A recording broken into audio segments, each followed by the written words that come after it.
Bismillahirrahmanirrahim. Assalamualaikum warahmatullahi wabarakatuh. Bismillah, alhamdulillah, amma ba'du. Nanaku, dimanapun kalian berada, senang rasanya bisa berjumpa dengan kalian semua hari ini di pelajaran pendidikan agama Islam kelas 11. Mudah-mudahan kegiatan kita memberikan keberkahan tersendiri untuk kita semua. Anak-anakku dimanapun kalian berada, hari ini kita akan belajar tentang bagaimana kita bertoleransi, bagaimana ajaran agama kita mengajarkan sikap kita sebagai seorang muslim untuk bersikap toleransi. Nanti kita akan bahas tuntas di materi ini. Materinya di Quran surat Al-Kafirun ayat 1 sampai dengan 6 dan surat Yunus ayat 40 sampai dengan 41. Anak-anakku, mari kita awali kegiatan kita dengan sama-sama membaca basmalah. Bismillahirrahmanirrahim. Mudah-mudahan dengan pembacaan basmalah ini kita memperoleh ilmu yang bermanfaat baik dunia dan akhirat. Anak-anakku, mari kita simak pembacaan Al-Quran surat Al-Kafirun ayat 1 sampai dengan 6. Selamat mendengarkan.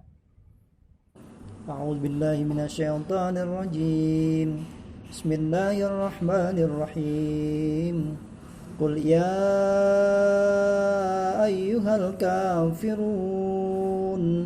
la a'budu ma ta'budun wa la antum 'abiduna ma a'bud wa la ana 'abidum ma 'abadtum wa la antum 'abiduna ma a'bud lakum dinukum waliyadin.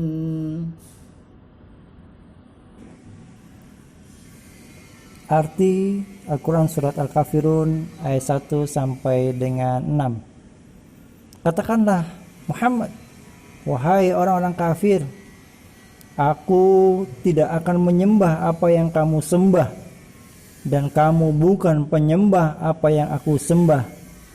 Dan aku tidak pernah menjadi penyembah apa yang kamu sembah, dan kamu tidak pernah pula menjadi penyembah apa yang aku sembah. Untukmu agamamu, dan untukku agamaku. Kemudian anak-anakku, di surat Al-Kafirun ayat 1 sampai dengan 6, Bapak juga akan sampaikan beberapa hukum bacaan tajwid.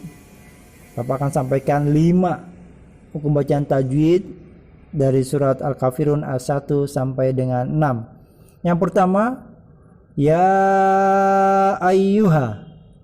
Ya ayyuha adalah mad wajib mutasil, karena huruf mad tabi'i bertemu dengan hamzah dalam satu kata. Setiap mad tabi'i yang bertemu dengan hamzah dalam satu kata, maka dia dinamakan mad wajib muttasil. Yang kedua, la a'budu ma ta'budun. Ma ta'budun adalah mad arid li sukun, karena adanya huruf mad bertemu dengan huruf mati berhenti dalam bacaannya, maka dia disebut mad arid li sukun. Atau mad arid li sukun adalah mad tabi'i yang terletak di akhir ayat. Yang ketiga, antum. Antum adalah ikhwah, karena nun mati bertemu dengan ta. Ta adalah huruf ikhwah, maka hukum bacaannya adalah ikhwah, didengungkan. Yang keempat, anak-anakku, abattum. Abattum adalah idgham mutajanisain. Kenapa? Karena tanda sukun pada huruf dal menghadap huruf ta berharkat. Keduanya itu sama makhrajnya dan lain sifatnya, maka pembacaannya menjadi abattum. Abattum. Yang kelima, anak-anakku, a'bud.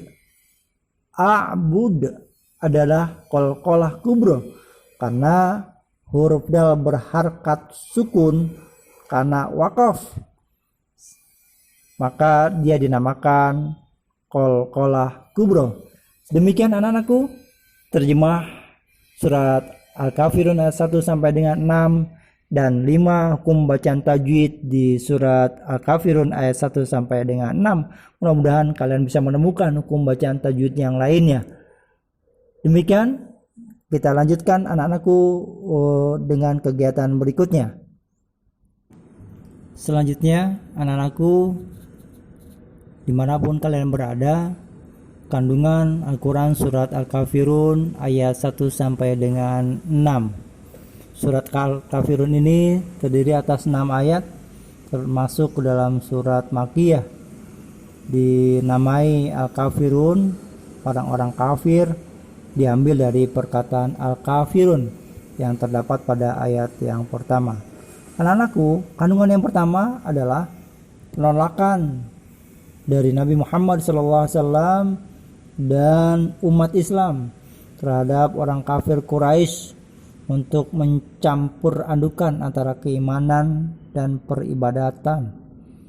Yang kedua, kandungannya adalah dalam menyikapi perbedaan keimanan dan peribadahan, umat Islam dan kaum kafir hendaknya bebas beragama, menjalankan ajaran agama yang dianutnya.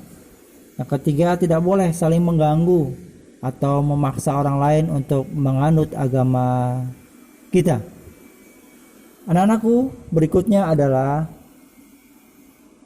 sikap atau perilaku yang mencerminkan pengamalan dari surat Al-Kafirun ayat 1 sampai dengan 6. Yang pertama, menolak ajakan kaum musyrikin untuk tukar-menukar, untuk bergantian mengamalkan keimanan dan peribadatan. Yang kedua, kita harus bertekad dan berusaha secara sungguh-sungguh meyakini kebenaran agama Islam yang kita anut dan mengamalkan seluruh ajarannya dengan bertakwa kepada Allah Subhanahu wa taala. Yang ketiga, kita umat Islam dengan umat lain tidak boleh kompromi, tidak ada toleransi dalam hal keimanan, dalam hal akidah dan peribadatan. Yang keempat, anak-anakku, dalam pergaulan hidup bermasyarakat antara umat Islam dan umat yang lain, hendaknya saling menghormati, saling menghargai, serta bekerja sama dalam urusan dunia demi terwujudnya keamanan, ketertiban, kedamaian, dan kesejahteraan untuk kita bersama. Demikian anak-anakku pembahasan tentang toleransi, sikap tasamuh yang diajarkan oleh agama kita.